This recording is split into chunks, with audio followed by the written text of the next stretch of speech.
From time to time, the cry of the oppressed brings the final message of the downfall of the oppressor. The oppressor rulers who stand on the pain and suffering of the oppressed are one day crushed under their feet. No matter how deep the darkness of Bain Saf is, the tears of the oppressed will one day become a stream of light and flood the throne of the oppressor. Forgetting this eternal truth of history, those who consider themselves gods and think of themselves as such, their final fate is so pitiful. I was talking about Bashar al-Assad, who killed millions of people. What a cruel irony of fate. The Syrian president, who was just 2 days ago, has now taken refuge in Russia as a refugee. After enduring the shock of a 14-year civil war, the rebels have risen again. In just 2 weeks, they have ousted Bashar al-Assad with extraordinary bravery, like a fairy tale. But even after this victory, the question remains, will they be able to sustain their victory, or will Israel take advantage of Syria's weakness to cross over and occupy the Golan Heights? Many other cities in Syria have already been destroyed, all the weapons of the Syrian Air Force and Navy. Israel's air defense system has obliterated threats. Understand the fate of oppressed Muslims and Syria's future in today's Mayajal geopolitics analysis. Before exploring Syria's future, review the brutality Syrians faced. This is the Assad family's history. The Assad rule, starting in 1971 with Hafez al-Assad, plunged lives into darkness with oppression and violence. The 1982 Hama massacre, under the guise of quelling a Muslim Brotherhood uprising, left 20,000 to 40,000 dead, turning the city to rubble. Protesters vanished, tortured by secret police. After Hafez's death, Bashar al-Assad took power, proving even more ruthless. In 2011, during the Arab Spring, Syrians seeking reforms faced gunfire, sparking a civil war. The Assad family's rule began in 1971 with Hafez al-Assad's rise to power. His regime was infamous for the 1982 Hama massacre, where thousands died. The city was devastated by military force, and dissenters vanished into secret prisons, facing torture. After Hafez's death, his son Bashar al-Assad took over, but he proved even more brutal. During the 2011 Arab Spring, peaceful protests were met with gunfire, escalating into civil war. Civilians endured chemical attacks, and the regime's brutality spared no one. Thousands languished in prisons, suffering constant torture. Under Bashar, Syrians lost not only freedom, but basic human rights, with food and healthcare systems collapsing. On that day,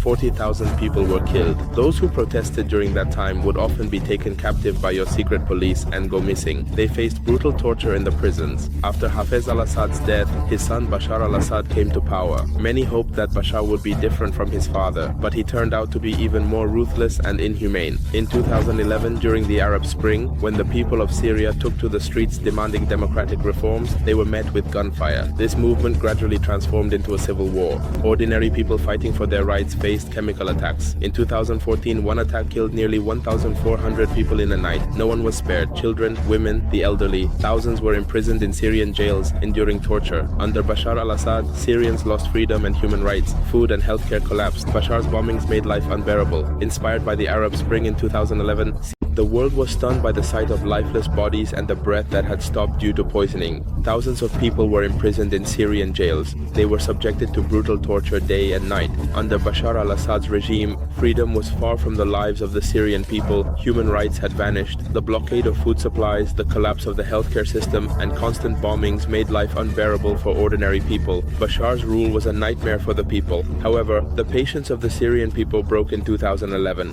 When the wave of the Arab Spring brought a message of change to the countries of the Middle East, the ordinary people of Syria also took to the streets. They only wanted a democratic country where they could speak freely. However, to Bashar al-Assad, their peaceful movement was seen as a rebellion. So, he ordered the army to shoot and kill the protesters. How much longer could the people endure this oppression? The peaceful protests soon turned into an armed civil war, leading to the formation of the Free Syrian Army from among the people.